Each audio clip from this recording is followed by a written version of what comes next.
Welcome to The Explainer. Today, we are cracking open one of the absolute cornerstones of English literature, John Milton's Paradise Lost. And we're going to uncover a fascinating and maybe even a little bit subversive mystery hiding right there in plain sight. So let's just dive right in with a really provocative question, one that has puzzled readers for centuries. In a poem that was written to celebrate God, why is it that the most compelling, the most charismatic character is the devil? Kind of strange, right? Okay, so to really get to the bottom of this mystery, we first have to understand the official story, what Milton said he was trying to do. So let's dive into that. You gotta understand, Milton wasn't just writing some story. No, he was going for the big leagues. He was creating a classical epic. Following in the massive footsteps of guys like Homer and Virgil. And these classical epics, they kind of have a formula, right? You've got your heroic protagonist. In this case, it's supposed to be Adam. You have divine beings meddling in everything. Check, God and the angels are all over this. It needs a vast, cosmic setting. Well, you can't get much bigger than heaven, hell, and earth. Epic battles, supernatural stuff, and of course, a clear moral lesson. Paradise Lost definitely checks all these boxes. And he doesn't hide his mission statement. It's right there in the opening lines. He's going to justify the ways of God to men. So what this really means is that the poem's goal is explicitly openly theological. It's supposed to be a big defense of the divine plan. But, and this is a huge but, many readers, including the scholar Eva Brann, get this feeling that there's something else going on, something just beneath the surface that seems to push back against that whole official mission. And Eva Brann just nails this feeling perfectly. She says she gets this sense that something is happening that runs right counter to the overt text.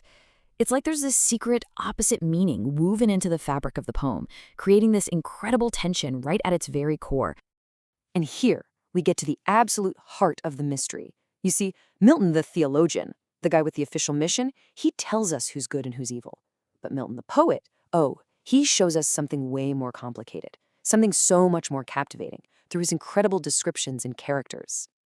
All right, let's turn to our first and, let's be honest, most famous suspect in this whole literary investigation, the one and only Satan.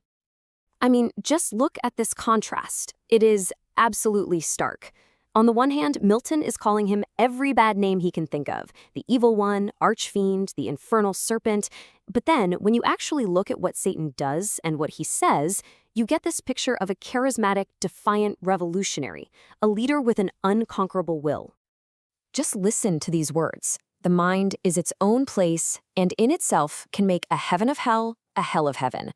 That is not just some villain's rant. That's a deeply profound statement about subjective reality, about the power of your own will. Think about it. That's a strikingly modern idea, right? The power to shape your own reality, no matter what your circumstances are. And then there's this line. Wow. Better to reign in hell than serve in heaven. This just brilliantly sums up his appeal, doesn't it? It is the ultimate cry for freedom in the face of tyranny. That's a feeling that resonates so far beyond this one poem. It's the voice of rebellion we've heard again and again all throughout history. But Satan isn't the only rebel who kind of steals the show here. Let's turn our attention to his earthly counterpart, Eve. And this is where it gets really interesting, because Eva Brann points out these stunning similarities between Satan and Eve. Think about it. They both want to be on their own, to be separate. They're both ready to just toss obedience out the window. They're restless, ambitious, and they both want more knowledge, more equality. They're even both brilliant speakers. It's like they're cut from the exact same rebellious cloth.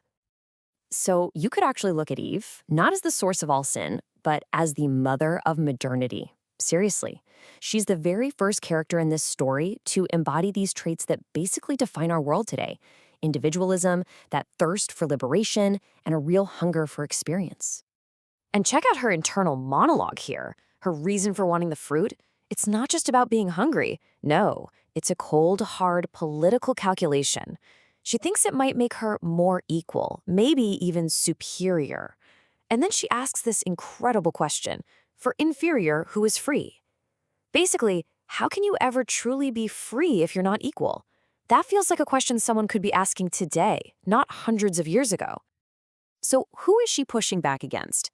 Well, It's Adam, and Eva Brand's description of him is just priceless. She calls him a well-meaning but totally clueless, upright klutz. He's a good guy, sure, but he is absolutely no match for Eve's ambition and her fiery spirit. So, what are we supposed to make of all this? We have a poem that's supposed to be about justifying God, but it's filled with these incredibly powerful, weirdly attractive rebels who just completely steal the spotlight. How does that work?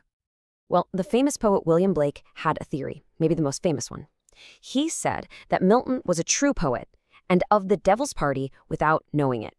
What he meant was that Milton's creative genius, his artistic soul, was just naturally drawn to the fire and energy of rebellion, even if his conscious theological mind was trying to do something else entirely. So maybe this wasn't some hidden agenda on Milton's part. Maybe it was something more organic. It's possible that as Milton the poet was trying to tell this gigantic cosmic story, he just created characters that were so alive, so psychologically real, that they kind of broke free. They took on a life of their own and became way more powerful than he ever planned. And that leaves us with this final, really big question. Maybe the true genius of Paradise Lost isn't that it justifies the ways of God. Maybe its real power lies in how it captures the timeless, tragic, and even heroic appeal of the fight for freedom itself. A rebellion that is so powerful, it still lives and breathes on every single page.